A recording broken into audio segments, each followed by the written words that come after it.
Hey team, welcome back to another episode of the Strength Game Podcast. I'm your host, Nick O'Brien, and this is episode number 86. The Strength Game is a weekly podcast dedicated to discussing all things physical culture with the coaches, athletes, iron enthusiasts, and experts deeply embedded in the strength game on both sides of the profession, both as coaches and as competitive athletes. I want to thank everyone who has liked, shared, subscribed to the show, has left comments, given us feedback. That support allows us to continue to bring on expert guests and highlight more individuals in the strength game, just like our guests today. I also want to thank our sponsors. Samson Equipment has been providing uncompromising quality for over 40 years. Samson products are long-lasting and made of the highest quality equipment on the market. Each project is built from the ground up with the ability to customize every need. The team at Samson focuses on developing the highest quality relationships with their customers, in addition to providing them unparalleled quality in every piece of equipment bearing the Samson name. Learn more about Samson's professional weight room solutions and the Samson standard at samsonequipment.com. Also want to thank our sponsor, Cerberus Strength. If you're in the market for the highest quality strength conditioning gear and equipment, be sure to check out CerberusStrength.com and use promo code strength_game to receive an extra 10% off on your next order. And in this week's episode, I am joined by Coach Matt Hickmann. Matt is the head strength coach for football at Middle Tennessee State University. Hickmann arrived at MTSU in 2018 after spending 2 years as an assistant coach at NC State. He began his coaching career at his alma mater, Cumberland University, as an intern coach, and soon after a similar position at Vanderbilt University, working with the Commodore football and baseball programs. In 2010, Hickmann was named the director of strength conditioning at Cumberland University, working with all varsity sports. He then spent 1 year at Furman University as an assistant coach before working with the Georgia Tech football program from 2012 to 2014. Hickmann spent 1 year as a director of performance at PLAE, where he directed and organized a training facility working with general population and training youth sports teams, in addition to working with professional testing labs responsible for testing the floor products the company produced. Hickmann earned all conference honors at Cumberland University, where he played defensive back for 3 seasons. He has also trained heavily in mixed martial arts and has competed at the amateur level, earning a 3-0 record. Hickmann himself still walks the walk and continues to train heavily during his downtime, truly setting the example for his student athletes in the weight room and on the field. I'm excited to have him on the show today. So with all that said, let's get in the game with Coach Matt Hickmann.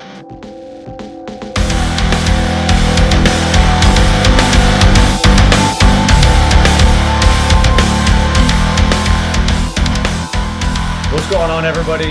Today, I'm excited. I am joined by Coach Matt Hickmann. How's it going today, Coach?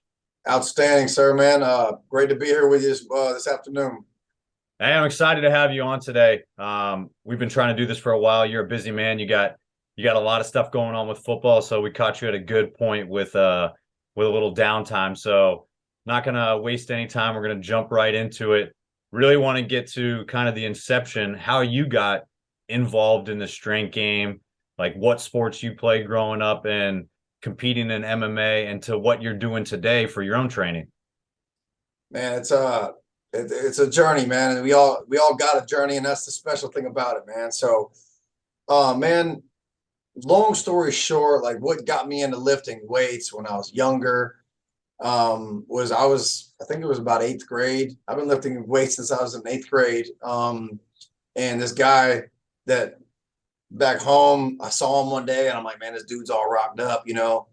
And I'm like, hey man, I was like, how'd you get like that? I think I was actually in 6th grade when that happened. And he's like, man, I do push-ups every night. And I could tell you his background, but we won't go there. But, and that's what got me inspired. And then I had this 7th grade biology teacher, Mr. Rogers. Dude was yoked. And we had this like after school program. And that's how I got into it, man. And then I didn't have a ride home, but they had a bus that would take you home. So I just did that. And that's what really got me into lifting, right? So And then I went through my high school career. I played football, I wrestled, I ran track. And then in high school, and then I got into boxing. Um, and that's kind of like, and then we'll go down there with the MMA stuff that led me down that road. But I knew I wanted to be a coach in high school because I had a coach that took me under his wing and did a lot of things for me that coach probably, a coach shouldn't have to do. Let's just put it like that. And so I was like, man, I knew I wanted to coach. This dude, I mean, he took me home, meals, you name it, stuff like that. And that's what inspired me to be a coach. And I knew I wanted to play ball. I had no opportunities, coming out of high school. And then he helped me get into junior college in northern Minnesota. And it was there that, because I lived it hard. I worked hard. The work ethic was there, but I wasn't eating. I was eating maybe 1-2 meals a day. And so my limits as a high school player, I was limited. So I got up to junior college. I got on food stamps because we didn't have any meal plan up there. Get on food stamps. We had a weight room up there. And when I got up there, I'm like, whoa, I was like, I'm probably not going to play here. I went from Florida my whole life to northern Minnesota. And there's a bunch of nothing but Florida and Georgia dudes up there. And when I got up there, I was like, all right, I'm probably not going to play. So I got to work my tail off to get something going. Even if it's after this semester, I get somewhere else or whatever. So I got to work. And it was when I realized that we had this guy kind of helping out and as our strength coach. And that's when I realized you can be a strength coach. Now, between the nutrition and the weight room and everything like that, I was the biggest and strongest I'd ever been. And so I was like, wow, this is awesome. That this everything that I'm putting in, because I used to get so frustrated because I was putting in the work and I wasn't seeing the results. Now with the nutrition was the missing key for me. And when I saw that, I'm like, okay, this is amazing. This is how it's supposed to be. So I was just that's when I saw the growth of the weight room and the nutrition. And that's when I kind of locked in there and I made sure I was doing everything the right way that I knew. And then the next year I was able to get a starting position. And then from there, I went on to my 4-year school. And then a friend of mine and I helped create the strength program there because NAIA school, it was the GAs running it, right? So, and then when we got done, he and I talked about it. I was like, hey man, we should get this thing going. And we're like, okay, cool. So we collaborated and he's the one that put all the stuff together and took it to it and proposed, and they actually created the strength program there. And it's still going strong. So I was part of that. And then from there, and there's just a snapshot in my journey. I did the MMA in between and whatnot, but I'm just giving the strength journey right now. So from there, I tried to get GA positions, internships. And then one day we just went over to Vanderbilt. I was sending out emails to everybody, wouldn't get anything back. I mean, you know how it goes. And then one day we went over to Vanderbilt and I met John Sisk. And I was like, hey, coach, I was like, do you guys do internships here? Anything like that? He's like, yeah, talk to the assistants. And then I met Curtis Turner. And then he was like, okay, give me like a 3-day evaluation phase. And I was in there. I was like, I always told myself, once I get in that door, I was like, I'm in. Like, I'm not messing this up. They're going to take me, and really that was it, man. The rest is history. So that was kind of what got me inspired to be a coach, a strength coach, and then kind of got me into the game. So I've been blessed to go the path that I've been, and blessed to be around and meet and be connected with the people that I've been connected with. No, that's awesome. That's great. Like, obviously having that kind of person around you, like your coaches in high school, and that individual that's helping you out and kind of mentoring you and really doing a lot, like you said, a lot more than is kind of expected or in the job description of a coach. And I think the good ones out there too go above and beyond what is put on a job posting.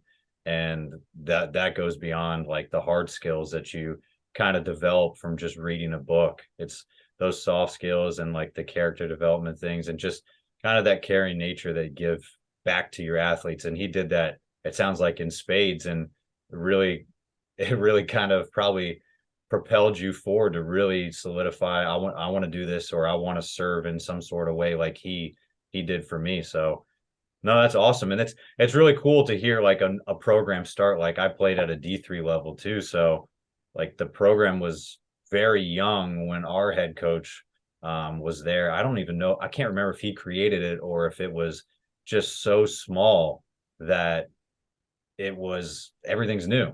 So high schools, I think, and like other NAI schools, like if you're looking at a school that doesn't have a program, like I think you're a perfect example of doing that at Cumberland. Like propose something, go out and reach out and create a program. Like they don't know what they don't know. And if you put a really good pitch together, you might be the first of many coaches to go through that program. Yeah, no, you're absolutely right. And then, just one thing I always tell our athletes and everybody around me, if you never ask, the answer is always no. Exactly. So what's I know you did MMA for a little bit. How long was that for? Because that was like smack dab in the middle of football, or that was right after? Well, what happened was in high school, I saw one of my friends. We were at a party one day, like it's like a barbecue or whatever, and he's 15 years old, and he's got his parents there. Grown men are there. My boy, he was 15 years old at the time, and they're doing some boxing and stuff like that in the yard, and my friend's 15. He boxes this dude that's like 32 years old, and he just, yeah. And my boy like literally just taps him up. Like I'm like holy, I was like, he's beating a grown man, And I'm like, hey man, I was like, you got to show me how to do that. So that's what got me into it. So he and I would box and stuff like that. He taught me some things, and we would spar, nothing crazy. And that's how it got me into it. And I really, really, really enjoyed that. Now I'm, 5'9.5", you know what I mean? I don't have long arms. I'm a heavier dude. So I'm not 140 pounds. So I'm not made to box. You know what I mean? So I go up to college, whatever. I come back and he's like, hey man, I've been training with these other guys, we're doing this mixed martial arts stuff. I'm like, okay, cool, man. Let's do it. So we go in there and he's like, we're not going to like box though. We're not going to spar. Like we're going to grapple, do Brazilian jiu-jitsu. I was like, okay, cool. And then I think I got choked out like 30 times that day. And literally they say that you have to soup neck or whatever, right? That means that because like the next day when you get done, like you can only eat soup. Like your throat, like my throat was so sore, from these guys. And this was just back. Now you got to think back in the day. Now these dudes we're reckless, man. We're in there just going hard. So that's what was my introduction to MMA. So every time in the off season, I'm training. Right, I'm coming back. We're training. I just love and I enjoy the combat, the hand-to-hand combat, so to speak, the you versus me type deal. So I'd always do that. I would still train. I'd still lift. I'd still do my sprinting, my conditioning, and I would do the MMA stuff as well. So, and then I'd come back up and do it. So it wasn't like I was just not training football in the off season, right? And then, I get to Cumberland and then I meet these wrestlers. And then I'm like, hey man, like, let's do this. So we literally, I don't know if you know what these TED sheds are, but it's like a TED shed. It's a small shed. Now we're in Tennessee in the winter. Okay. It gets cold. So we've literally got a wrestling mat in there, and we've got about, anywhere from 8 to 10 guys in there, and we're wrestling. We're wrestling, just wrestling, going grappling. And we didn't have a coach in there. We just knew what we knew. And we were kind of just practicing moves, take down certain things like that. And then I would show them boxing stuff, and we just kind of collaborate like that. So this is just something that had been going on. It wasn't just something that just popped up. It's like, yeah, man, I'm gonna do MMA. So it's I had been doing this training. Now I wasn't getting high level coaching or anything like that. Now from the wrestling standpoint, yes, I was working with high level wrestlers, boxing coaches. Like, again, my friend, he knew boxing, whatever. So I'm not getting high level boxing coaching. So we were doing that, and then eventually what happens is they get connected with a guy local that had a gym. And he did some it's like Sancho boxing, kind of like some type of martial arts type stuff. So we got connected with him. So again, in the off season, I would still go there. I'd train in the gym. We box, we grapple, kickbox, certain things like that. I get done playing, and then I'm training. Like I said, I enjoyed it. So he's like, "Hey, Matt, you want to fight?" And I'm like, what do you mean? We do this every day. Like, what do you mean? He's like, there's a fight in Nashville. He goes, do you want to fight? And I was like, shoot, I've been doing this a while. I'm like, let's do it. So that was the very first amateur sanctioned fight in Nashville, Tennessee. So that's what got me. And I always say, like, if he would have never asked me to do that, I don't know if I would have been like, yeah, let's go compete, And then just because, like, sometimes people just people just want to train. They just want to train. They don't want to compete. But, you know, I mean, you're a competitor. When you get done, like I played football my whole life. And now that thing was taken away from me. I went through a phase where I was like, man, I'm kind of lost, man. Like, you know, I remember the first going into that spring after I was done playing that next spring, man, I felt like an empty piece inside of me, like wasn't there, you know. And I'm not saying that's why I competed in MMA, but it was just like you missed that thing that was there your whole life, and then it was taken away, and then you're like, well, okay, I know what I'm supposed to do, but man, this is really weird. So it was almost like a blessing, man. And when he said, hey, man, you want to fight? I'm like, let's do it. And that fired up that competitive nature, because even though we're training, you're still going to be competitive. Now it's different. Now I know I'm going to get into a cage with another man in front of these people, and he's just as good, if not better than me. Well, I better bring my best. So that's what kind of my road to competing. And man, that was one of the best decisions I've ever made, you know, because it was the most nerve-wracking thing I've ever done. I'm not going to sit here and tell you, I don't care who you are, the amount of adrenal fatigue that I went through before I even stepped into that cage was just absurd. You know, so when I get in that cage, when they close that door, I'm already so fatigued. But it was one of the best things I've ever done. You know, as far as pushing myself through something. And I've always felt like I've always been the type of person who's more than willing to step out into the unknown. And that's something that kind of like I refer to back a lot, because it wasn't easy to do. Like, how many people do you know? And this is what I tell myself. And don't get me wrong, there's people that have been way better fighters than me, done at a way higher level. But there's not many people who have stepped into a cage more than once and competed and won. And so sometimes I got to remind myself what I did sometimes, you know, because sometimes we get comfortable and we forget about what we've done. And we got to remind ourselves what we've been through to remind us that we can do anything. No, that's really cool. I mean, exactly to your point. There's not a lot of people that would even like sign up for one, let alone train for one, let alone go in there and wait for that gate to close behind you. That's a completely different feeling. Did like that fatigue that you felt and like the nerves and like butterflies that you had for that first fight, was it dissipated a little bit in the second fight? Was it just as elevated, or do you just get used to it? Well, it's interesting because my second fight was really weird. It's almost like I didn't have time, if that makes sense. And I'll tell you. So the second fight, building up to it, I didn't have as much nerves, right? So the day of, we did the weigh-in the night before. All right, I was cool. I didn't want to see my opponent. I was like, I don't want to see him. Don't care to, whatever. But we got to weigh in face to face, flex, whatever. We did all that stuff. And then the next day, like, I'm cool, man. I feel great. I'm confident. I'm comfortable.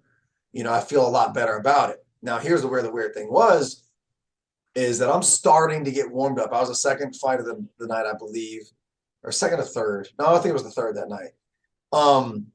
And they come in and they're like, hey, you're up. And I'm like, no, I'm not. I was like, there's another guy in front of me. And I'm like, no, the guy walked out. They're like, he just left. He goes, you're up. And I'm like, hold up now. I was like, I got to get warmed up. They're like, nah, the other dude's ready to go. I'm like, all right.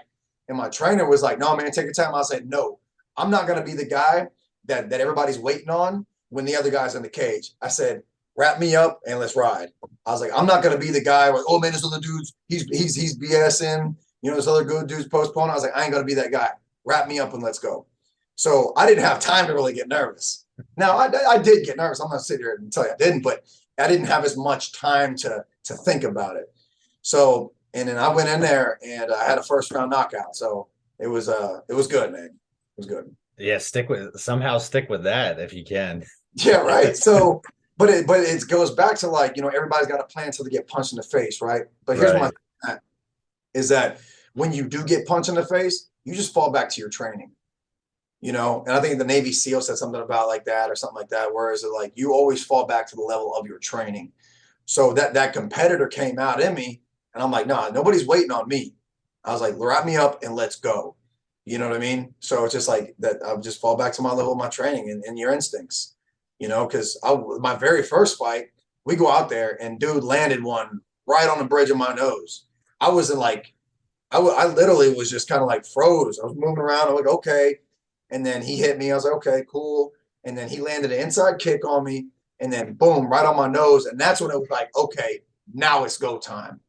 So I needed that one. On a second one, it was just like, hey, you're up. I'm like, okay, let's go. And then on my third fight, no, I never wanted to be the first fight of the night, ever. I go to my third fight, first fight of the night. I'm like, man. So I was pretty nervous that one. I was pretty nervous that fight. But so I can't say that for my 3 fights, I don't want to say it's different. Oh, I will say this though, on the third fight, as soon as I stepped in the cage, everything went away. That level, I just felt comfortable. I felt at home inside the cage. So I was very nervous. And even my boys, I was like, hey, man, I was nervous. Like, yeah, you look like you were nervous. So I was like, all right. But when I got in the cage, everything went away. It was just like that. When you're in the zone and nothing can bother you. When I got in there, I did my little jog around the inside. And that's when I realized, okay, I was like, okay, it's time to go. I feel great. This is how it's supposed to be. Yeah, that comfortability, like once you start getting used to it and you embrace it, and like you said, you rely back on the training that you've done to prepare you for that. Like it's a comforting feeling. Like obviously, like you still are in a cage locked in against someone that probably trained just as hard as you, if not more or less. You never know until you actually get punched in the face. Yeah. So that's very different. But yeah, the competitiveness of doing that in like the wrestling mats and training, or doing in jiu-jitsu or boxing or everything, you still want to be competitive in that when you're practicing, but it's a whole different thing when people are chanting your name or they're paying to be there, or you're the only ones doing it. And it's essentially life or death when it gets to that point. And athletes in team sports, they do the same thing. They kind of treat it as life or death, or it really is super important to people maybe that come from different like socioeconomic levels, or like this is all they want. They want to go professional. Like you have experience on that side, even though it's an individual sport. You played football as well. Like, how do you kind of use that to your advantage when you speak to your athletes about like competitiveness? Because sometimes like practice competitiveness is different than a game. Like, do you try to get them to like not hold it all back in practice or in the weight room? Or do you want them to like just kind of turn and burn every single time? Or how do you kind of use some of your experiences to like relate to your players? That's a great question. So like what I say there is like, you have to be, when the time comes, when that time comes and you're going to know when it's there, you have to be a competitor. I don't care who is across from you. If it's your friend, all right, when that time comes to compete, they are not your friend, right? So you have to be the most, like, look, you are not going to beat me. And if it comes down to the fact that you do start to beat me, you are not beat me. You are not going to beat me like you want. And that's how it goes. So when I'm on that field and that man's across from me, yeah, I mean, we're going to be friends, but like after that rep, so if I'm a DB and I'm guarding you as a receiver, like good luck, because I'm giving you everything I got. And I want to go against the best, because I want to go against the best. When I was on the football field, I wanted to go against the best receiver. If we're doing blocking drills, I wanted to go against the best blocker. Now, after that, well, I'm going to dap you up and, hey, man, great job. Man, you got me on that one. I'm coming back for you next time, though. You know what I mean? So it's just one of those things. When you line up like that in the weight room, you're competing against yourself, right? You're competing against yourself. Like, how hard are you pushing?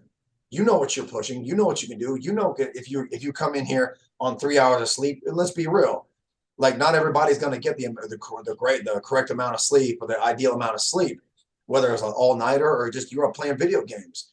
But still, it's required of you to come in here and give your best for that single day.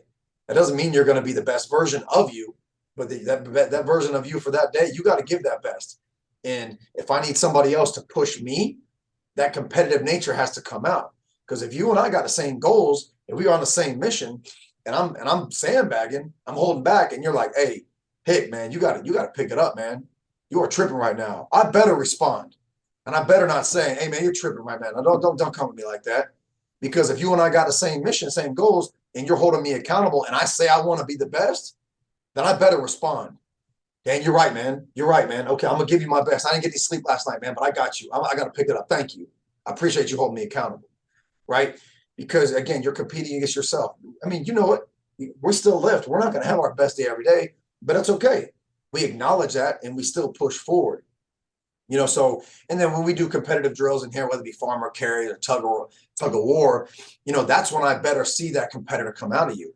And yes, when you got 1v1 in front of your team that you're around all day doing a tug of war, yeah, it's gonna get a little bit, you're gonna get a little bit of butterflies, and that's good because it lets you know that you care. It lets you know that you got that competitive drive, and let it knows that it matters and something's on a line for it. And I think we all the players, they need to be done. They need to compete in a team setting and also in an individual level as well, because you got to know how it feels when you're on that island, because there's only one quarterback, right? If you're a tackle, if you're an offensive tackle, you're on an island. If you're a receiver, you're on an island. If you're a corner, you're on an island. You know what I mean? You got a job to do, and people are watching you. And that film, that film does not lie. Your position coach is watching you. So even though you may hide in the mix, when it comes to film, you ain't hiding nothing. You know what I mean? So it's like you got to put your name on everything you do. So compete with yourself first and foremost. And what I always say to the guys is like, look, man, everybody always wants to raise and lower their standard for other teams. Now, I don't care. Like, you're competing with yourself. You're going to compete amongst others. But when anybody steps onto your platform, you make them get on your level. And guess what? If your level isn't high enough, guess what? That's an evaluation to say, hey, guess what? I got to pick my level up. I got to do this. I got to be better here. I got to be better there. But when that competitor comes out, because nowadays, man, like, everybody always wants to kind of downplay competitiveness, man, meaning, oh, it's okay. No, it's not okay. You just lost, right? And whatever it is. Did you come here to lose? Are you playing the sport to lose? No, you're not. It's okay to go in there and dominate and then shake your opponent's hand. There's okay to do it right. But now I feel like a lot of people want to go the other way and be a little bit too soft with it. There's nothing wrong with being a fierce competitor. And I'll tell you, I think who does a great job of it when it comes to fighting is Izzy, Israel Adesanya. That dude, when he's in that cage, he's one of the most fierce people ever. But he's after the fight, win, lose, or draw, he's going to hug you. He's going to shake your hand. He's going to tell you, hey, man, great job. He's a great sportsman, but he's also one of the most fierce competitors. And I think that's where people get it messed up. Anybody can talk. Anybody can talk. Talk is cheap, and you usually get what you pay for, and the price never goes up, right? But when it comes about being a competitor, it's about what you do and how you handle your business, and also to the sportsmanship. Hey, when somebody's on there, hey, it's you versus me, and I don't intend on losing. And if I beat you, I'm gonna shake your hand. I'm gonna say, great job, man, good work, and hopefully we'll meet again. And if I lose, hey, man, great job, you got me this time. Hopefully we meet again. So that's kind of how, in long story, how I kind of handle the competition stuff with the guys.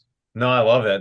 That's great to hear. Like, the team aspect of it, the individual aspect. Obviously, football, like you said, like there's specialty positions on there, and you're lining up against offense and defense are lining up against it. And there's a lot of one-on-one small battles, and you're gonna see that played out, especially on film, when you have position coaches that are going to ruin you and call out every single thing because they want the best for you. And if your team goals and your individual goals are aligned, like, they're going to hold you accountable to those things and make sure that they're pushing you, and they know them better than anybody else. But I was going to ask too at the end, like, who you had for Saturday's fight. So I think I know who it is. Remind me, who's the lineup? Sterling versus Henry Cejudo. I think that's how you say it. Henry Cejudo. Cejudo, yeah. Hey, he is a force to be reckoned with right now. So that is going to be a very good fight. Very good fight. I saw the weigh-ins yesterday, and he came out there. Did you see the weigh-ins? No, I've been waiting. So I watch the UFC Embedded. So I'm waiting for that to pop up, and then I was gonna go watch the highlights from the weigh-in. Yeah, so he came out with like a little like pillow doll of him, and he just kicked it into the stands. And I'm like, all right. And then he had a doll of was it the Vol guy? Vol I can't remember his name. He just fought not I too long can't ago. say it. Volkanovski or something like that. Oh He yeah, had yeah, yeah. he had a little a doll of him too, and he kicked it out. I'm like, this dude's doing. He's trying to create that hype, but Henry is a good fighter. I think that's going to be a battle. That's gonna be a good one. No, but to go back on the topic of competitive mindset and all that training and everything. That's cool to hear because sportsmanship seems to like be fading a little bit. And I don't know if it's social media or I don't know like all the stuff or I don't know what it is. Like you can't trace it back to anything, but being a fierce competitor, yeah, it does look like it's kind of going out of style, but there's still sports that end up doing it. Like there's a lot of MMA fighters, like hockey in the playoffs is always fun to watch because after whatever the result is of a 7-game series, like they're always shaking the other team's hand. Like there's still between the lines, you can be as competitive as possible and you can want to kill the person across from you. But when all said and done, like someone's going to win, someone's going to lose, and you can still have the same respect and class as a winner or as a loser. And like if you lose, you can learn from it and build on it and make sure that you never feel that again and hate it. And if you win, like you can still be humble when you win and understand that like someone else is not in that same mindset. They don't have that same feeling. And really, it's a game. Yeah. So no, but that's cool. So with like some of your MMA training and like experience that you have playing, do you incorporate any of those things like maybe into the conditioning with the bigs or any of that like into the program where it's like maybe unconventional training or maybe some of the competitive one-on-one stuff, just kind of taking some of the grappling aspects or one-on-one battles like into the program just to like make it interesting, or does that have a place like just outside of like football or student athletes like training? The biggest way I probably integrate that is just with the working the mitts. Because D linemen, what do? They work hands, hands, hands. Everything is just hands. And that you could take that in with like some grappling, like arm drag, certain things like that, but they love to work on the mitts. So what I did, I did this a lot a couple of years ago, just working on how can I take these mitt drills. So I'll take their arm drills, what do they do? Like the swim moves, the rip moves, all the stuff like that. And then what I'll do is I say, okay, show me what you guys got. And then I'll see how we can integrate that with them, punching the mitts or whatever. So still do certain things. I teach them the basics, stance, how to throw a punch, how to rotate, how to move left and right, how to mirror your opponent. And then what I'll do then is, okay, now I got the foundation of that. Now we're going to take that and how can I make you better at your position? How can I help this make a better position? And then over time, like the guys just started getting the mitts out and doing it themselves with each other. They didn't even need me anymore, which is pretty cool. So, but also too, I was like, okay, how can I give them something else? Because like every time that you get bored, like how can I progress? So what I did was I set up a slip line for them. Now, those guys, they all have to rotate. Boxing is about boxing is I want to get hit without being hit, right? But here's the thing: there amongst that, you got great movement. Watch some of the best boxers like Floyd Mayweather. I mean, you got Canelo. Like, watch how these guys move. Watch their footwork, how they rotate. Mike Tyson is a phenomenal example of how he moves and cuts off angles. Like, watch some old training videos of Mike. That dude would like throw a couple punches, rotate about 45 degrees, hit you with some more, rotate back. So being able to rotate and spin your hips and flip your hips, that's what those D linemen do all day long. So putting them on the slip line, getting to lower their center of gravity, being able to rotate the hips, certain things like that, and throw punches or even like a punch in their position. So I was able to get creative with that, add some stuff in with them. And I also did the mitt work with the offensive linemen too, and figured out how we could kind of integrate maybe a pass set with something like that. So it's just, I think everything can have a place if you put it in the right way. I just want to make sure that we're still training football players. You know what I mean? So that's kind of like how I attack that. Right. Yeah, it's cool. You're not forcing it on there just because you've had that experience. It's not like it's like being someone that competes in weightlifting. You're not married to that. You're not forcing weightlifting on your players just because that's the thing you have the most knowledge about. It's just another piece in your toolbox that you can use. And it's just cool that fits kind of perfectly for them, and you've molded it to make sure that it has a football element to it. You're not doing it with every single player on the team. You're doing it with the ones that'll actually affect their position and actually benefit them.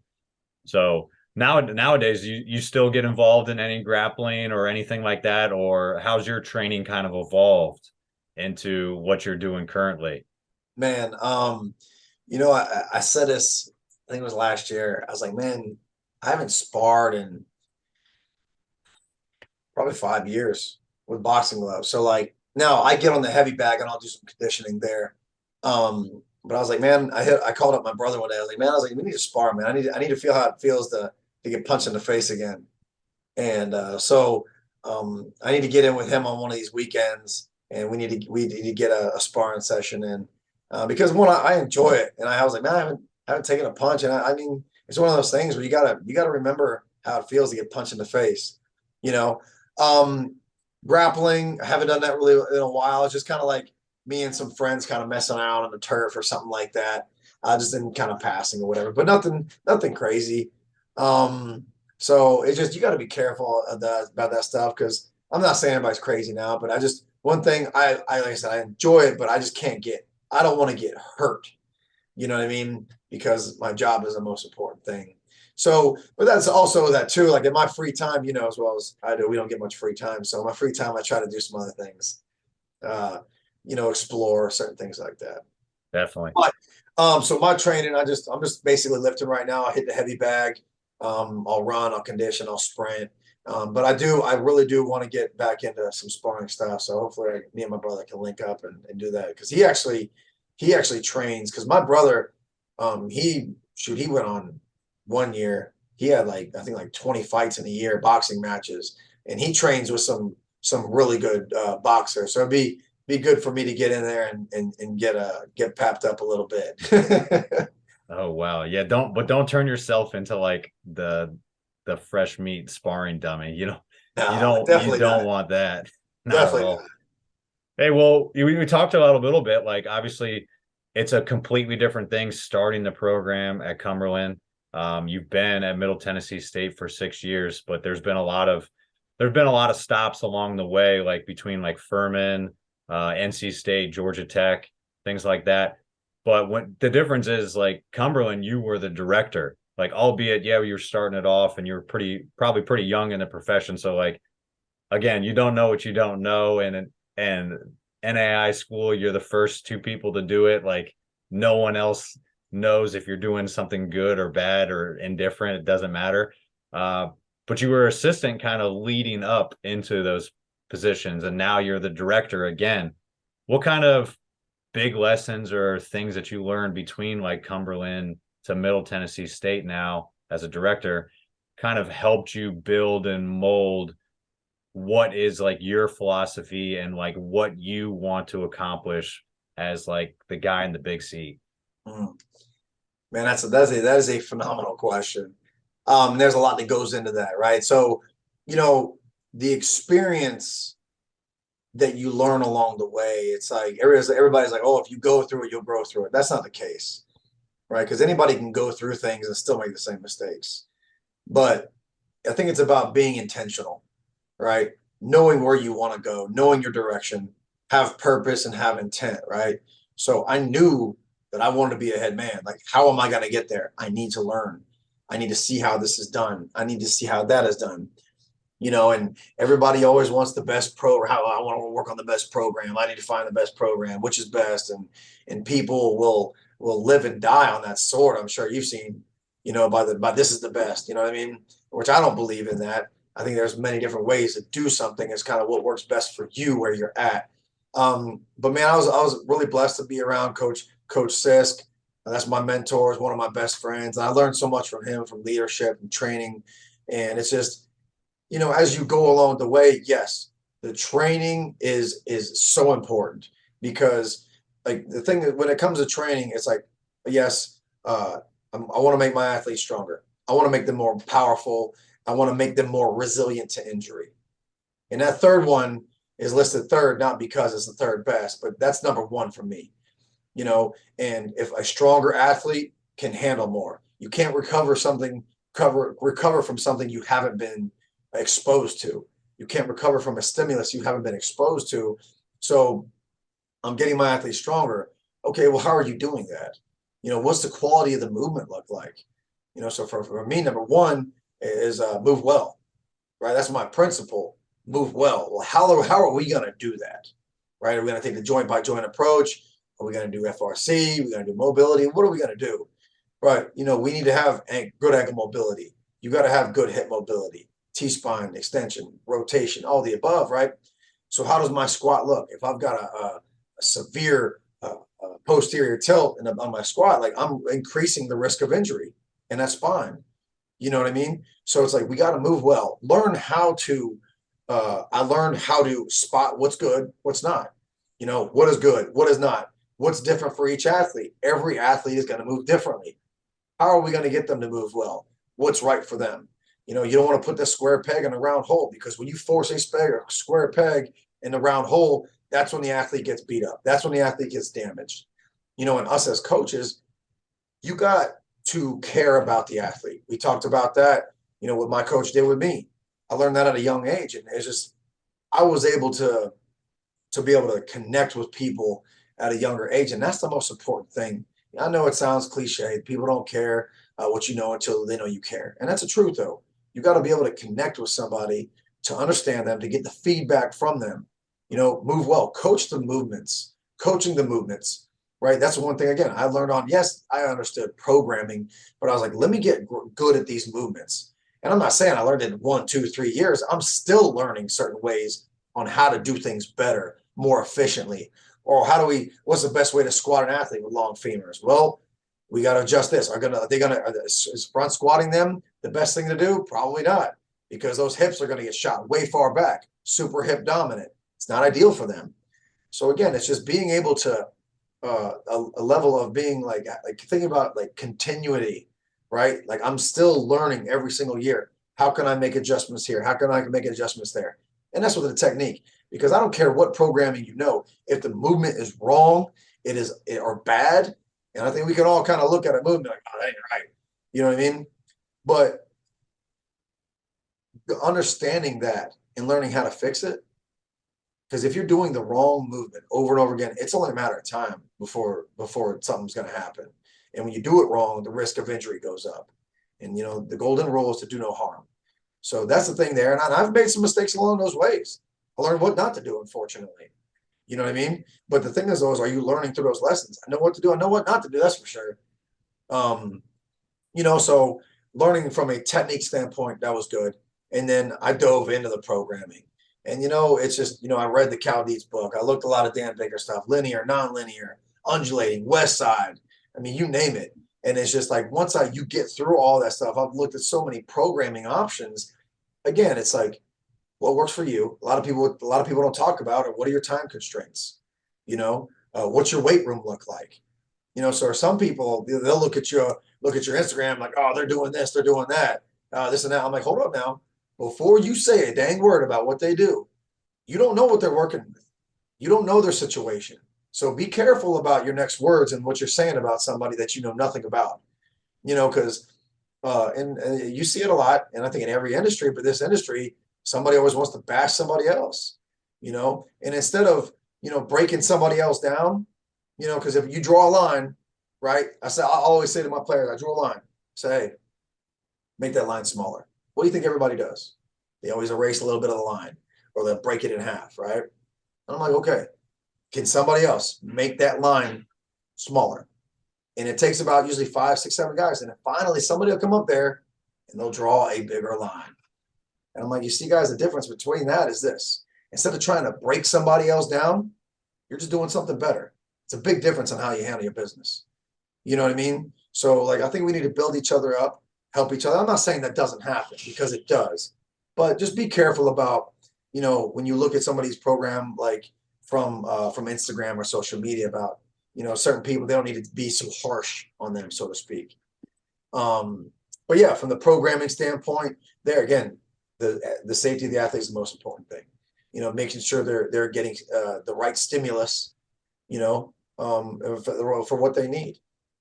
So again, from leadership standpoint, I researched a lot of leadership stuff. I read a lot of John Maxwell books. I haven't taken the final test because it always happens in February. We're in the heat of training, but it's like a final speech thing I have to do to get the final John Maxwell certification. Read a lot of those books. He's a phenomenal. In his books, you're always going to take something away, right? And then I got introduced to Jocko Willink, right? Extreme Ownership. Everybody's probably read that book. When I read that book, it hit me because I had always taken extreme ownership. That just helped me take it another level, right, to where it actually needed to be. And the book that really did it all for me was The Dichotomy of Leadership. And that's Jocko's, that second book. That book is absolute gold. And that really helped me because I was too far on the side of extreme ownership. That helped me kind of lock it in.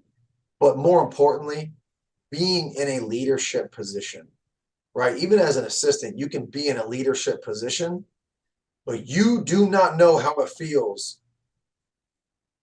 until you're in that head man position, when you're over a football team or you're over the whole department or both, of when you really got to be a leader and you really got to be on point. And it's one of that goes back to the whole thing. If you want to get good at a thing, you do that thing. You immerse yourself. And yes, as assistants, you're limited in a case because you have to learn how to follow somebody's lead, right? But when you're in here, you get thrown in the fire, and you better have a good foundation of what leadership is, because if you don't, you will be exposed, and you will have to learn the hard way, and it's going to make you look bad, and it could cost you your job even, on a serious standpoint. But I felt like I had a really good foundation. I felt like when I got here, that was something I was pretty good at. Being organized, I had to learn that along the way. Each year, you learn something new. How to be more organized, how to be more detailed. I learned that from Cisco. I learned that D'Antonio at NC State. I learned from everybody, and that's one thing that I was still. How can I still learn to this day from my assistants? How can I learn from you? How can I learn from you? I'm always trying to think about how I can learn. So you got to be super organized, and when you are wrong, everybody knows it. Whether it's right there or later on, they're going to find out if you were wrong, and it's just that the thing is, admit, hey guys, I was wrong. I apologize. Most people got too much pride and ego to do that. Hey guys, I was wrong on this. My mistake won't happen again. Just make sure you don't happen again. So being a leader, everybody's watching you. I didn't realize how many eyes were on me when I got in this position, and I just, like, one of the players came one day and he was like, Coach, he's like, man, he said something to me. He complimented. I was like, man, he's like, you notice that? He's like, oh yeah, Coach. He's like, we notice everything. And I'm like, wow. And that's when it really hit, which is like, it, but once you hear it, you're like, wow, these dudes really are on it. And they don't miss. They do not miss. If you get up there and talk in front of the team and you're nervous, they're going to spot it. If you're not organized, they're going to spot it. They're going to spot it real quick, and they will expose you. They will say something. So you better be on point as a leader, and admit when you're wrong. You know what I mean? Admit when you're wrong. And these guys being in this position, it's like, for me, I'm not satisfied just by showing up. I'm not. How can I be the best leader? So being in this position and learning from the people around me and learning from other people, whether it be like going to conferences or whatever, on how to lead people and players and how to build a system.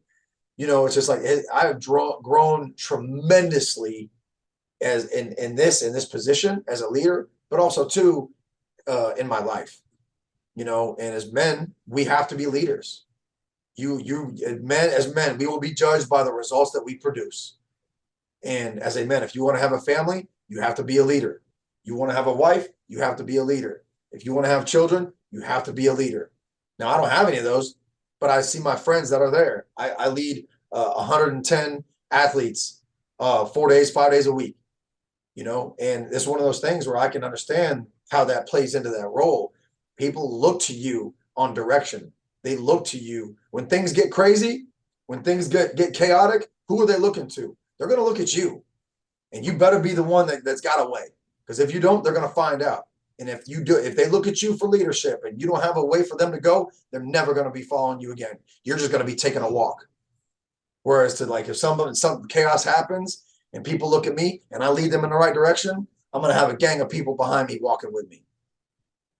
No, those are all great points. I think to the last one that really hits home too, especially when you're trying to build that trust, you're trying to make a connection with those athletes, and they have goals for themselves, they have goals for the team in mind, and you're someone that's telling them that you can help. Like, some of them might not like to lift, some of them think that this is just a means to an end, like they really excel on the football field.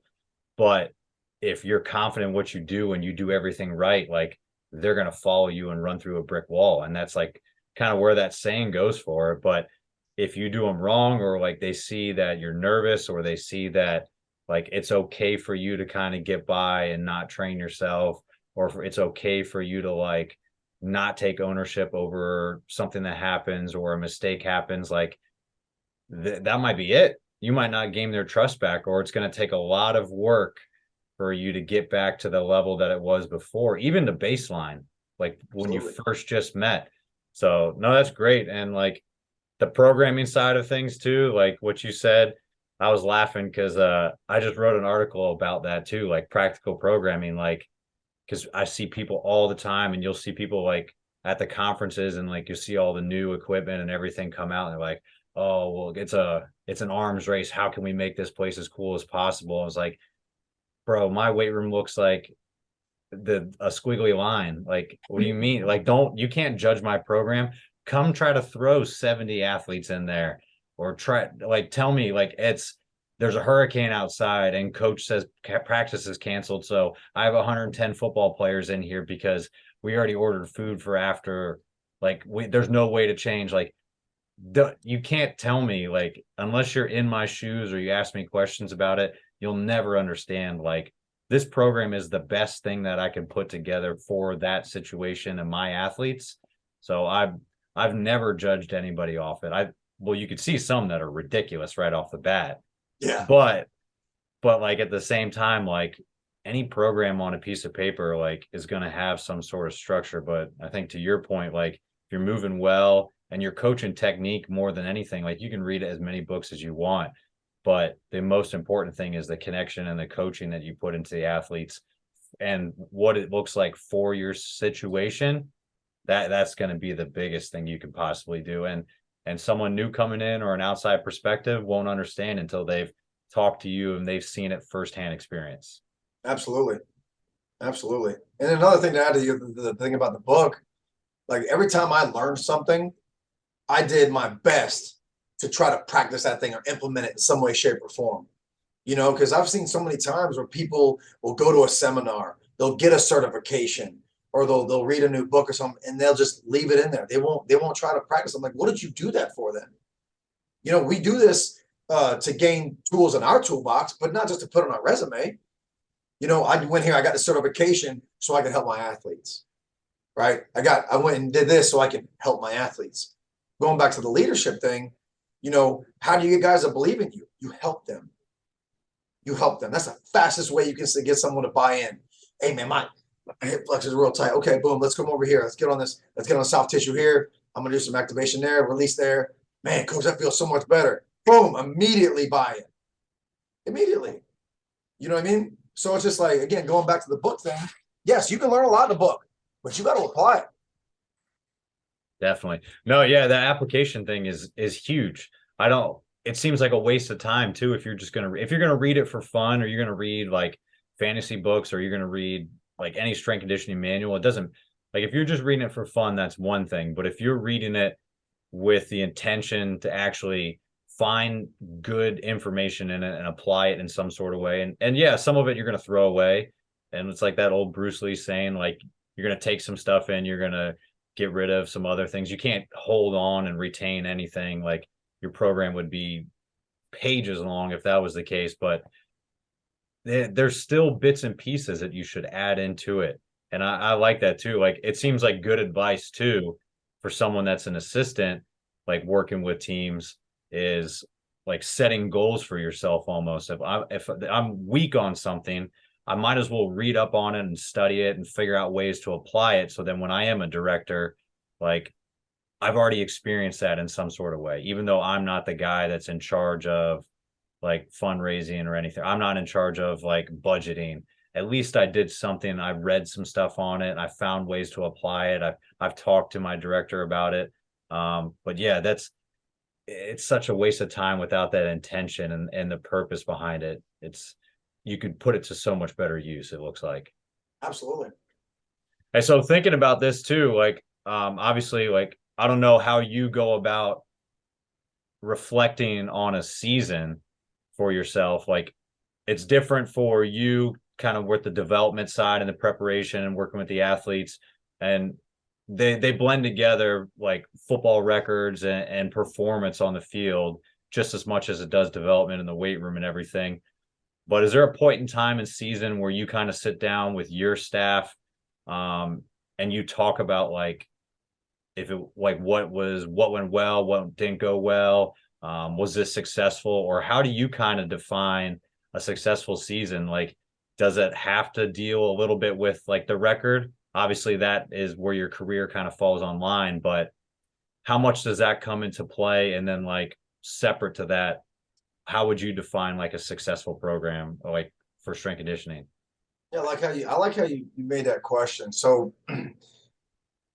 for me, and I think a lot like most strength coaches do this, but I'm looking at the injury report, right? I'm looking at the injury report. Now, control what you can control, right? Excuse me.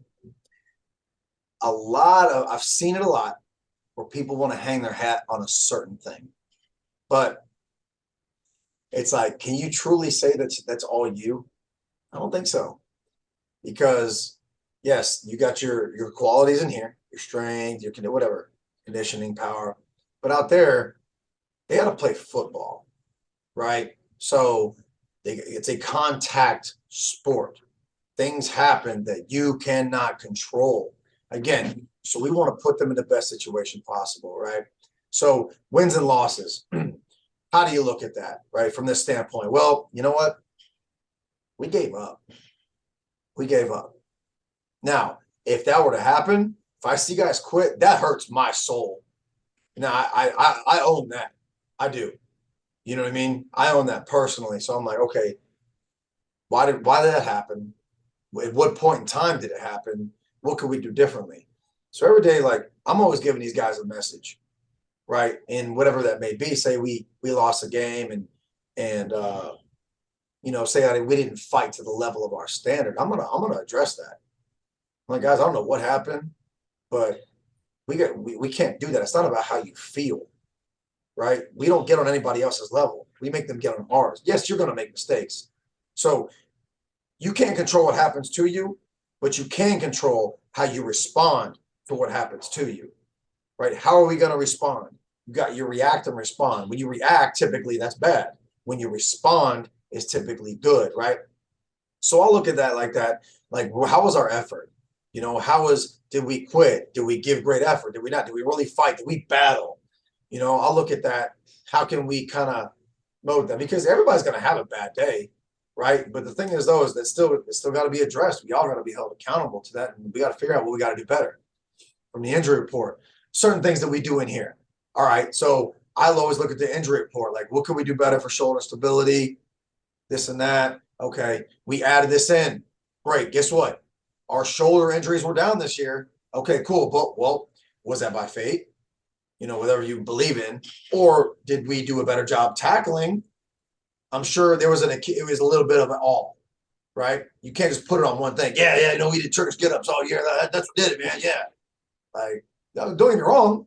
I'm sure it helped, but I can't say that was the number one thing, right? So, you know what? We were probably better tacklers this year. But we'll look at it. We had nobody on defense with a shoulder injury.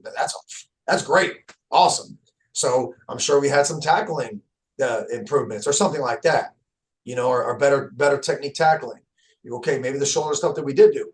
Okay, so let's just say that happens. We evaluate it. Okay, we're going to keep this in. How could we do some things better? What do we need to do better? What are we good at? Okay, cool. Well, our training, our guys stayed fresh. Let's just we can keep that thing going. How can we make it better? something I always think. I was like, yeah, it was, if it ain't good, if it ain't broke, don't fix it. Yeah, I get it. But how can we make it better? How can we make it more efficient? So how can we get what we need to get with a minimal effective dose? So I'll look at those things right now. How's our effort? How are we attacking the day? And as well as I do, when it goes out, a lot of that partially comes from the position coach as well. It's a team effort. The strength coach got to do our part, but the position coach got to do theirs. So it's a team effort from that perspective. So again, I'll look at the effort. I'll look at the effort, look at the injury report, and just kind of look at how we did things, what worked, what didn't work, how do we need to do things better? How was our nutrition? We did a couple extra soft tissue days. Was that good? It's just everything's always an evaluation, right? So I think like Jocko talked about an OODA loop. This is basically everything is always being observed. Everything is always being observed and brought back in and saying, okay, I'm seeing what I'm seeing. How can we improve this? How can we change this? It looks like our guys, they're going out there, they're not fueling right. How can we be a little bit better there? Let's add some things in. How's our mid-practice nutrition? What can we add in? What can we take out? What can we change? Certain things like that. Are we getting what we need? How can we do it better? So without getting too long-winded, everything's always an evaluation from that thing. But in season, obviously the wins, everybody wants to win. There's no question about that. But injury report, because if the injuries are down, you got a better risk of keeping those guys, a better chance of keeping those guys on the field. If our best guys are on the field, that's going to give us the best chance of success. And that's what we can control for the most part. You know what I mean? So how can we get that, keep those guys on the field for the longest amount of time and keep them feeling good as well? Every season, nobody's playing 100%. But how can we keep those best guys on the field? Injury report, how are we attacking each and every day? And, what can we evaluate in the weight room to keep these guys getting what we need with the minimal effective dose? No, that's great. Yeah, it's I think from year to year too, you're probably just making small tweaks at it too, because you have a system in place. And like you said, you've been working on it and cultivate it. And then because that foundation is so good, like you're not going to just throw the baby out with the bathwater and just, it was a bad season, or like we were 500. So like none of this works. And because strength conditioning is so complex and we're using like performance to actually help them on the field at their sport of choice, like it's correlation. You're never going to be able to prove causation, like unless you're powerlifting and like you're taking powerlifting training right to the platform, weightlifting right to the platform. Like, yeah, I think the only ones you can really do, like Cal Deese talks about, is like his favorite athletes to work with besides like hockey is like the track and field and like swimmers, because it's like, well, did you get faster? Did you jump higher? Did you throw farther? Yep. Like there's not many factors. There's less factors, I'd say, outside of that are affected versus a team sport, like where the playing conditions can change. Like you've got multiple people on the field at a time. Like it's a different scheme. Like there's way too many like moving chess pieces to ever figure out like and definitively say this did this.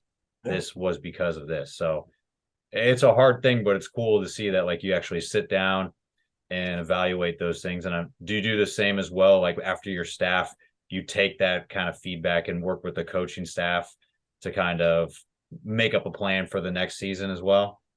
Yeah. So what we look at, like, again, it's just real simple. Like, what did we do well?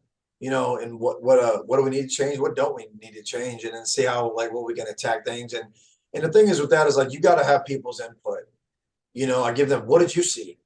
Because my thing is, on game days, we do special teams and we are involved in that. So there's a lot of stuff I miss, right? So with anything, I want feedback from the people around me, because I call it like a beach ball theory, right? So if you hold up a big old beach ball in front of us, you're going to see colors I can't see. I'm going to see colors you can't see.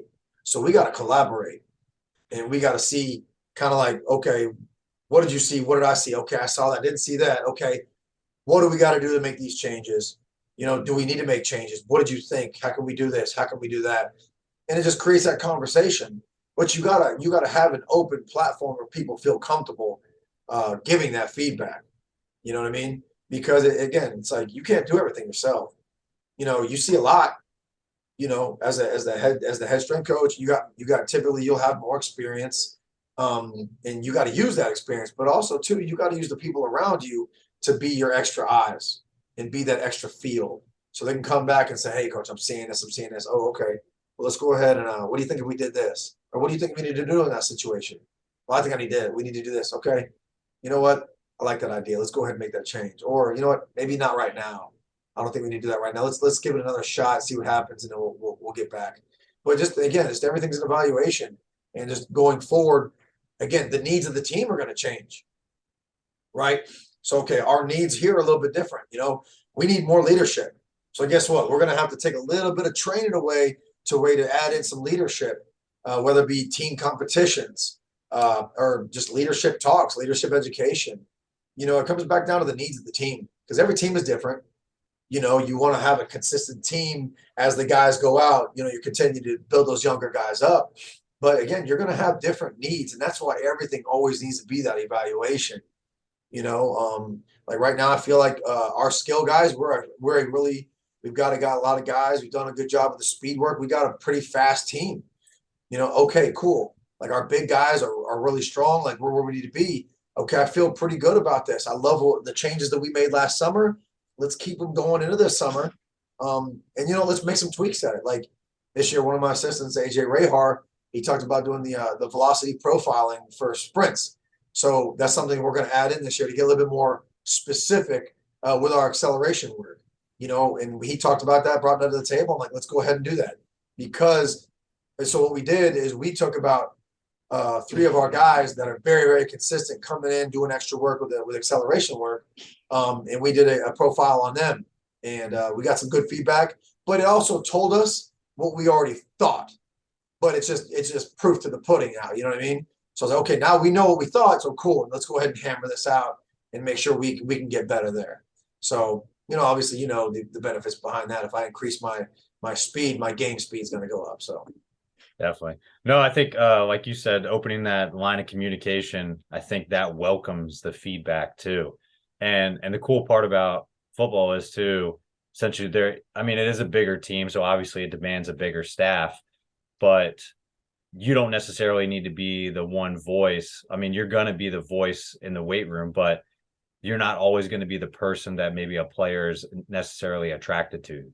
But it's cool that you're all on the same page, at least, and you all have a vision for what's going forward. You just have a different style of how you're going to communicate with the athletes. And at the end of the day, you guys all want what's best for them. So being on the same page with this and taking in that feedback and making sure that the program gets better is pretty cool. When it comes to like your staff, like obviously you talked about like with one of your assistants working the velocity profiling and everything. How do you go about mentoring your staff? Like, I don't know anything about the rest of your assistants, like age, like experience, stuff like that. If you have GAs or interns or anything like that.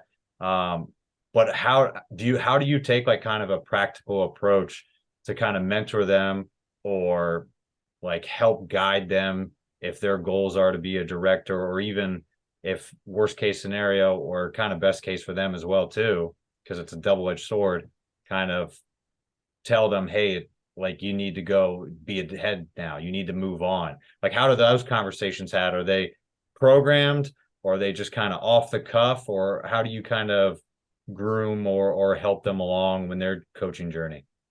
So what I got is I've got myself, Brandon, Matlock, Tessa. I've got 4, myself included, 4 full-time, and I've got 3 part-time positions. So in those 3 part-time positions, the turnover is high. So with that right there, it's like you gotta be kind of strategic about it. It's where it's like, okay, I need to get this done. But I always say this to people. I'm like, hey, I love to see you grow. I hate to watch you go, So if you want another job or you want another position, especially with part-timers, hey, let me know. I will do whatever I can to help you out, to get you to that next place, because those part-time positions, it's tough, and I say that with everybody in general. Like if you're sitting in a position, let me know. I'll do whatever I can to help you out, because I'm not mad for people growing. I'm not. I was there. I want to grow. I wanted to learn. I was able to grow and learn. So it's just like if you expect someone just not to want to go anywhere and be better, then you're wrong for that. But at the same time, like there's nothing wrong for someone wanting to stay with you too. Hey man, coach, I'm comfortable. My family loves it here. I love it here. I'm really not looking to go anywhere. But there does come a point in time it's like, hey man, you've been comfortable for a while now. You said you want to be a head guy. It's time for you to take that leap. So that's kind of how I work with that. As far as like the staff goes, I'm going to pour into them. Hey, here's what I want to get done. I'm going to put you in a position to lead when I feel you're ready. But I have to see you. I'm going to give you a small job, right? And on that small job, I'm going to see how you get it done. I'm going to evaluate you. All right. You didn't do a good job of that job. I'm going to wait on that one. But so it's one of those things where, damn, you hammered it. Great job. Okay, here's another. You hammered it. Here's another. You hammered it. Here's another. Right? And I'm going to let you thrive. I had a guy came in as an intern. Even as an intern, he was a student here. I gave him a warm-up station. And I just sat there and I watched him. I was with him. He crushed it. Did a great job. We had a part-time position open up. I just kept giving him more and more and more. When that position opened up, I was like, hey, man, would you be one with that position? He said, absolutely. I was like, it's yours. And he had proven that to me. If he didn't do a good job warming the guys up in that station, I'm not going to put him in that position.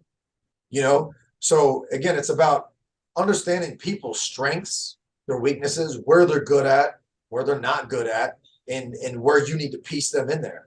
I don't want people to fit inside a box. Yes, I do want things done a certain way, and this is how I want it done. Now, I'll say, okay, here's how I want it done. As long as it gets done like that, you're not going against anything that I'm saying, saying, oh, coach, hey, no, he's doing, man, you got to do it this way. I don't want that. I was never that guy, and I won't allow it. But I want you to have your voice in it, because a cue that I'm giving them, that may not resonate with them. But a cue that you give them, it may hit. You never know. And that's the beauty of the art of coaching. Is you got to understand what the athlete is getting, what they're not getting, who they like, who they gravitate towards, who they don't. Not everybody's going to like me. Not everybody's going to like you. But it's like putting people in the right positions to allow them to thrive. If I know a guy, if I see him shaking like a leaf in front of a team warm-up, you think I'm going to put him there? Absolutely not. So I'm going to wait. So what I'll do sometimes is in a group, we'll break up into stations. Like say if we got to do something really technical, I'll bring up in a small station. So now instead of 30 guys, now you coach in a group of like 8 guys, right? So if you can handle that, okay, cool. I'm going to evaluate that. Then I was like, okay, hey, you know what? You're ready for the team warm-up, and you got to put them out there up front. Same thing with the athletes going one-on-one. As a coach, you got to be out there up front. You got to learn to get comfortable being uncomfortable, because you got to lead these dudes, and you better be ready. You better be prepared, because they're going to know when you're not, and they will expose you, So, and if, like I said, I put you in that position and you fold, I'm not going to get you back in that position again. So you have to will it back up. So it's one of those things where I'm going to say I get a new staff and everybody's new, I'm going to keep them kind of within arm's reach, so to speak, see how they do it. And then I'll slowly let them get out. It's like I said, everything's an evaluation, but also too, it's like, you can't put them out there if they're going to fail at something. And then the athletes, they got to be a good leader for the team. But I'm not going to allow them to get out there and look like an idiot either. I don't want to put them on blast and let them look like fools out there when they're not ready. So it's like one of those things there. But just, communicating what we can do, the expectations. What are the expectations? All right. And I'll give them free rein on certain things sometimes. Hey, if we got a guy who's stiff in a certain area, maybe needs a little bit more hip mobility, go ahead and apply it. Just because on the sheet doesn't mean we got to do it. No, I love that. No, I think that's a great way to do it too. It's not super cookie cutter, like how you're mentoring them. You're giving them the opportunities to lead, and then based off that, they're earning it and they prove it. And then you can kind of give them a little bit more. And if some of them, people grow differently, people learn differently, they have different personalities.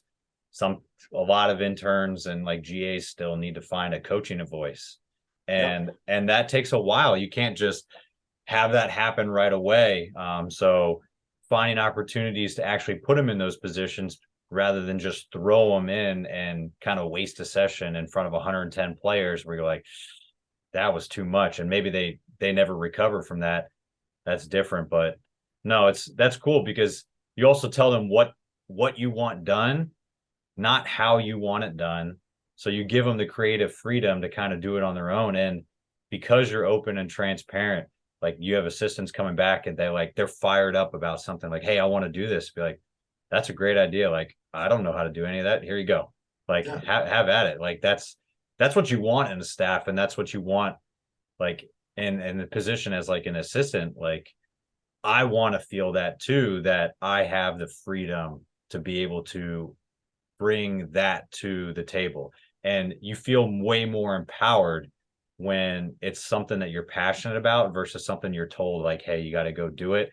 And I want it done this way. It's like, really, you're not even delegating at that point. You're basically outsourcing something and You're like micromanaging. Yeah, not cool. And yeah, nobody wants to be micromanaged.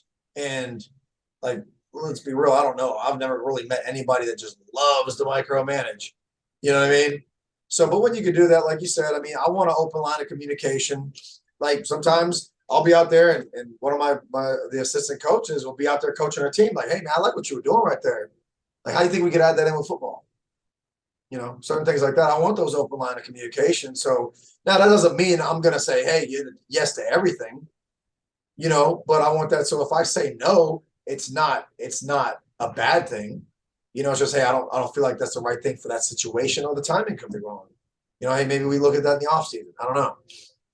Yeah. I mean, it's still a conversation and it's something you could pick back up, but it's at least good that those conversations are happening, because if they're not, you're either in an echo chamber and you're hearing only yourself talk because no one wants to actually bring you feedback because they're worried about you turning it down or looking different at them. Like, no one wants that, especially as the director by yourself.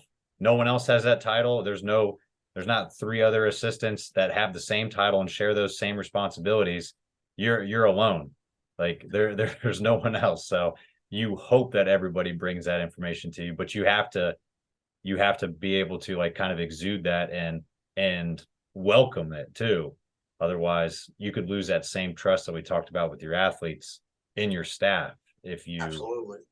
So great. Hey, well, like any good training session, we end the show with the finisher. So I got 4 quarters, 4 questions, and overtime at the end. So you can go rapid fire with any of these, or you could take your time and expand on them. But you ready?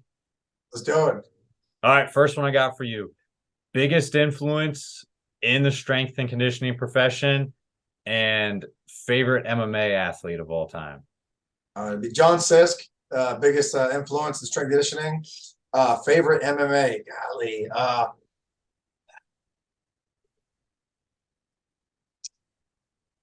I would have to say, just because he was my day one, was Vitor Belfort. Okay. All right. Hey, so when you're not training and you're not coaching outside of the weight room walls, what are some of the hobbies that you enjoy doing? Ooh, I like to go explore, whether it be going to, like, well, I'm not around the beach here. I love the beach, but explore, like visit new places, whether it be new restaurants, kind of new sites, or going to like a waterfall, being outside, certain things like that.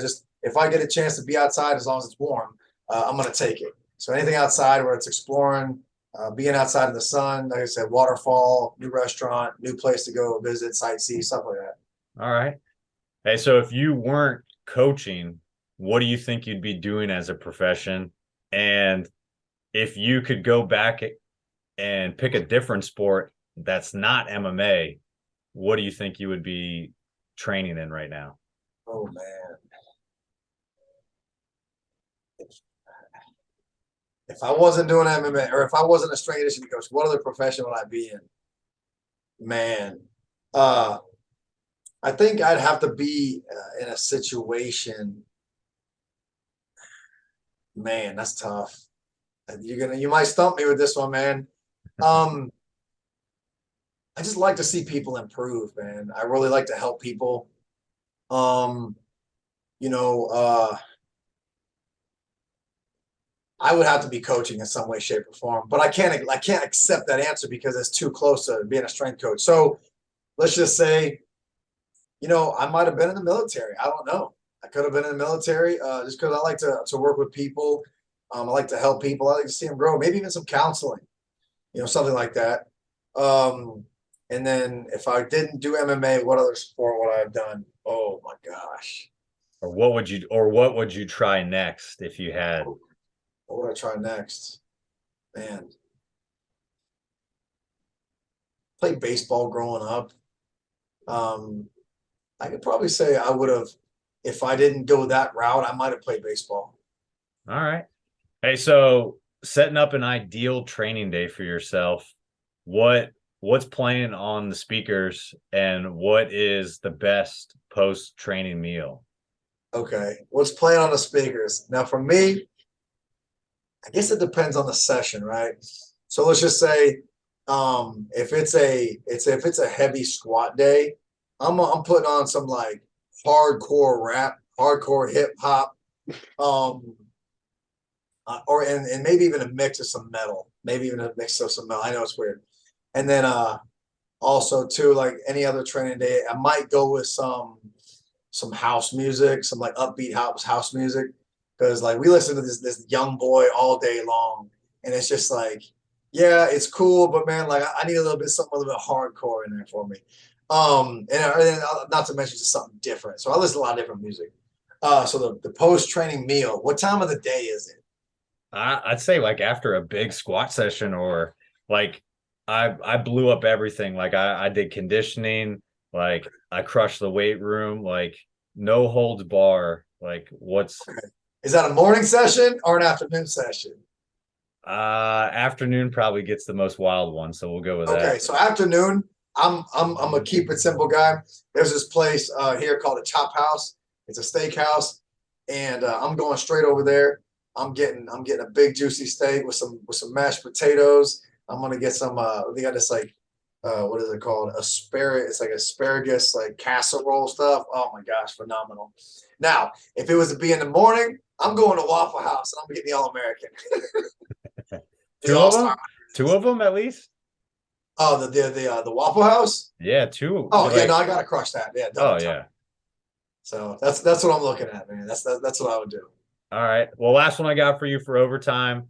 Either for you, favorite under the bar memory or like training or competing memory of your own, or favorite coaching memory you've had thus far. Ooh, under the bar memory. I mean, probably when I squatted 535. You know what?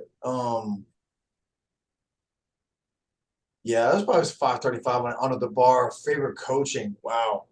Um, you know what? This is fresh in my mind right now. So I just had an athlete. He benched 500 pounds, and that was his goal. And to see him do that, and because he had been going through a lot of the time, and then I saw him kind of get a little emotional when he did it. He was so fired up, man. That's a real favorite moment of mine. But there's a couple in the past I could probably think about just a connection with a guy, but that one's fresh in my mind, so I'm just gonna go ahead and roll with that one.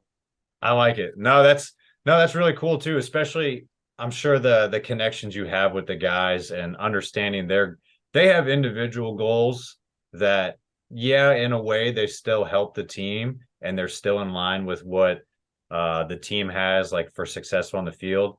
But when you hit something that you've set for yourself and you've worked towards it, like I think that's why most people got into coaching, like to see those athletes like be super stoked about accomplishing something, especially when you know that they put in the work. It's not someone that just gets by on talent. It's they set a goal and it's pretty outlandish, but it's still within their means and they put the effort to get it. Like that's pretty cool as a strength coach to be able to see them like as so happy about it as they are. Absolutely, Awesome. 100%. Hey, well, Coach, I can't thank you enough for coming on today. For anybody that's got follow-up questions for you, kind of want to follow around your journey or see what's on the schedule for you guys this coming fall, where can they follow you? Uh, Biggest thing I'm most active on Instagram is just my name, Matt.Hickman. You can find me there, Hickman with 2 N's. So what I do there is I post like a mix of personal stuff, and I post a mix of obviously strength training stuff. So I'm most active on there. So that's probably the best way to find me. Awesome. Hey, well, Coach, like I said, thanks again. I appreciate you coming on today. It's great to be able to connect, and hopefully we get to talk real soon. Absolutely. I can't thank you enough, man. I had a blast on here, and I appreciate your time. Everybody's time is the most important thing we got. So I thank you very much. I really enjoyed this. Of course, Coach. That's it for this episode of The Strength Game. Thank you again to this week's guest and to our sponsors. Be sure to connect and keep up with our guests at the links in the description below. Remember to subscribe to us on Apple and Google Podcasts, Spotify, or your favorite podcast provider to stay up to date on all future episodes. Also, check us out on YouTube and CoachO'Brien.com, where you can find all the video versions of these episodes, as well as show notes, episode schedule, and much more. Comments, ratings, and reviews are always welcome and appreciated. Thanks again for tuning in, and be sure to join us next week for another great episode of The Strength Game.